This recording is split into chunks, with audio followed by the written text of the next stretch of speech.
असं कधी झालंय का हो की तुम्ही रस्त्याने चाललेत आणि तुम्हाला पोलिसांनी पकडले आणि विचारलं, तू हाफ चड्डी घालून का गाडी चालवतोय, फुल पॅन्ट का नाही, भर फाईन. किंवा पोलिसांनी विचारलं की तू आज काय नाश्ता केलाय आणि तुम्ही म्हणाले की पोहे, आणि पोलीस म्हणाले आज गुरुवार होता, तुला खिचडी खाऊन निघायला काय झालं, भर फाईन.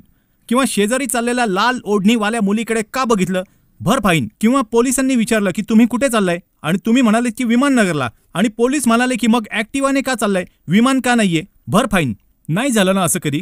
कायम असंच झालं ना की आपण कोणत्या तरी नियमाचा भंग केला किंवा आपले कोणते तरी कागदपत्र पूर्ण नाहीत म्हणून आपल्याला दंड लागला आहे. आपण आपल्या मागच्या भागात बघितले भ्रष्ट झालेली पोलीस यंत्रणा, ज्यांना मूळ समस्यांशी घेणं नसून दंड लावण्यावर जास्त विश्वास आहे. पण ही फक्त एकच बाजू होती. आज मी बोलणार आहे जनतेचे कुठे चुकते यावर. मित्रांनो, काही लागत नाही या कागदपत्रांसाठी. बाईकवाल्याने तर अगदी थर्ड पार्टी इन्शुरन्स आणि पीओसी काढला तरी पण जास्तीत जास्त 1000-1500 रुपयांचा वार्षिक खर्च. त्यासाठी काय घाबरत गाडी चालवायची.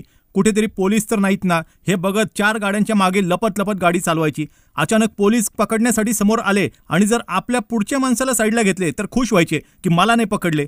कशाला पाहिजे असली भीती मनात? अहो, फाईन भरण्यामध्ये लोकांचा जेवढा पैसा खर्च होतोय ना त्यापेक्षा कितीतरी कमी पैशांमध्ये हे सर्व डॉक्युमेंट क्लिअर करता येतात. अरे, सरकारच्या घशात आपली मेहनतची कमाई घालण्यापेक्षा तेवढ्या पैशात 2 किलो सफरचंद घेऊन जावा घरच्यांना खायला. मान्य आहे की काही कायदे आहेत पण मूर्खासारखे, जसा की हेल्मेटचा.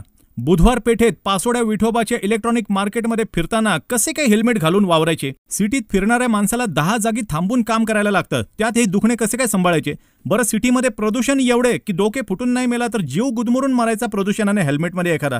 पण काय करता, ना इलाजला काय इलाज. मेंदूपेक्षा महत्वाचं काही नाही हे समजायचं आणि घालायचं हलकं फुलकं एखादं हेल्मेट.